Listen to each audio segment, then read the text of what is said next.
Hi, good afternoon. Welcome back to my channel. இன்னைக்கு afternoon lunch தான் என்ன செஞ்சுக்கிறேன்ட்டு பார்த்துக்கலாம். கட்டால பிரேக்ஃபாஸ்ட் எல்லாம் முடிச்சுட்டு கடகடன்ட்டு வீடெல்லாம் க்ளீன் பண்ணிவிட்டு ஆஃப்டர்நூன் லஞ்சுக்கு தான் நான் செஞ்சுன்னுக்கிறேன். ஏன்னாக்கா இன்னைக்கு பசங்களும் ஹஸ்பண்டும் ஜல்தி வந்துடுவாங்க வீட்டுக்கு. பெங்களூர் வெதருக்கு நல்லா சுடச்சுடன்ட்டு செஞ்சு சாப்பிட்டா தான் நல்லாயிருக்கும். எல்லா லேடிஸுக்கும் ஹவுஸ் ஒய்ஃப்னா இருக்கட்டும், இல்லை ஒர்க்கிங் உமன்னாக இருக்கட்டும், டெய்லி என்ன செய்யலான்ட்டு ரொம்ப தலைநோவாகவே இருக்கும். அதுக்கு ஒரு நாளைக்கு முன்னவே நம்ம பிளான் போட்டு வச்சுக்கணுமா இருக்குது.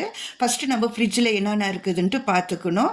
இல்லாதது கடையில் போயிட்டு ஒரு நாளைக்கு முன்னவே வாங்கி வச்சுட்டு நம்ம அதுக்கு பிரகாரம் செஞ்சாக்கா கிச்சனுக்குள்ளே போனாலே நம்மளுக்கு 1/2 ஹவர்லேருந்து 1 ஹவர்க்குள்ளே நம்ம எல்லாம் செஞ்சு முடிச்சுட்டு க்ளீன் பண்ணிவிட்டு வெளியே வந்துடலாம். பருப்பு, முள்ளங்கி, பீன்ஸு சாம்பார் தான் செஞ்சுக்கிறது. சாம்பார் ரெடி ஆயிடுச்சு. இப்போ கைமா செமி கிரேவி எப்படி செய்யறதுன்ட்டு பார்த்துக்கலாம். எங்கள் பெரியம்மா வீட்டு சைடில் என்னமோ ஃபங்க்ஷன் இருந்துக்குது. அதனால பரோட்டா ரொம்ப மிச்சம் ஆயிட்டுக்குதுன்ட்டு வீட்டுக்கு எடுத்துன்னு வந்து கொடுத்தாங்க. அந்த பரோட்டாக்கு இந்த கைமா கிரேவி ரொம்ப டேஸ்டியாகவே இருக்கும். இப்போ எப்படி செய்யலான்ட்டு பார்த்துக்கலாம். நான் இன்னைக்கு குக்கரில் தான் செய்கிறது. ரொம்ப ஈஸியாகவே நம்ம செஞ்சு எடுத்துக்கலாம். 2 டேபிள் ஸ்பூனு எண்ணெய் நல்லா காஞ்சிட்ட பிறகு 1/2 டீஸ்பூனு சோம்பு நல்லா வெஞ்சு வந்தனையும் பெரிய சைஸில் வெங்காயம் குட்டி குட்டியாக கட் பண்ணி கண்ணாடி பதத்துக்கு வர வரைக்கும் வதக்கி எடுத்துக்கணுமா இருக்குது. 1 டேபிள் ஸ்பூனு இஞ்சி பூண்டு பேஸ்ட்டு பச்சை வாசனை போனனையும் 1/2 டீஸ்பூனு மஞ்சள் தூள், 1/2 டேபிள் ஸ்பூனு மிளகாத்தூள் நம்ம எண்ணெயில் போட்டு வதக்குனாக்கா நல்லாவே கலர் கொடுக்கும். இப்போ பாருங்கள் வதக்கியாச்சு. ஒரு பெரிய சைஸு தக்காளி, கொஞ்சமாக கொத்தமல்லி சேர்த்து நல்லாவே வதக்கி விட்டுக்கணுமா இருக்குது. 1/2 கேஜி கைமா நல்லா ஒரு 2 வாட்டி வாஷ் பண்ணிவிட்டு அதுவும் நம்ம சேர்த்துக்கலாம்.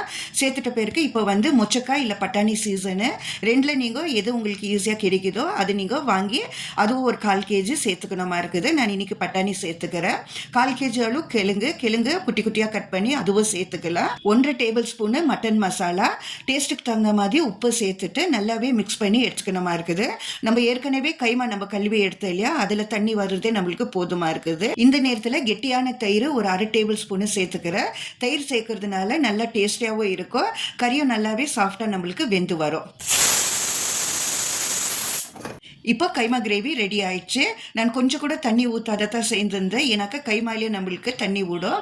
அதனால நான் கைமால தண்ணி ஊற்றாத செஞ்சுக்கிறது.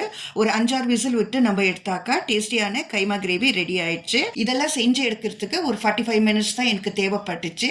அதனால ஏற்கனவே நம்ம வடிவேல் சொன்ன மாதிரி பிளான் பண்ணி தான் நம்ம செய்யணுமா இருக்குது. இது செஞ்சாலும் ஆஃப்டர்நூன் லஞ்சுக்கு என்னென்ன செஞ்சுக்கிறேன்ட்டு பார்த்துக்கலாம். ஒயிட் ரைஸு, முள்ளங்கி பீன்ஸு சாம்பார், கைமா கிரேவி, பரோட்டா. உங்கள் வீட்டில் என்ன செஞ்சுங்கன்ட்டு கமெண்ட் பண்ணுங்க. புதுசாக பார்க்குறவங்க சப்ஸ்கிரைப் பண்ணி பாருங்க. ஒரு லைக்கை கொடுங்க. முடிஞ்சாக்கா உங்கள் ஃப்ரெண்ட்ஸ் அண்ட் ஃபேமிலிக்கு ஷேர் பண்ணிக்கோங்க.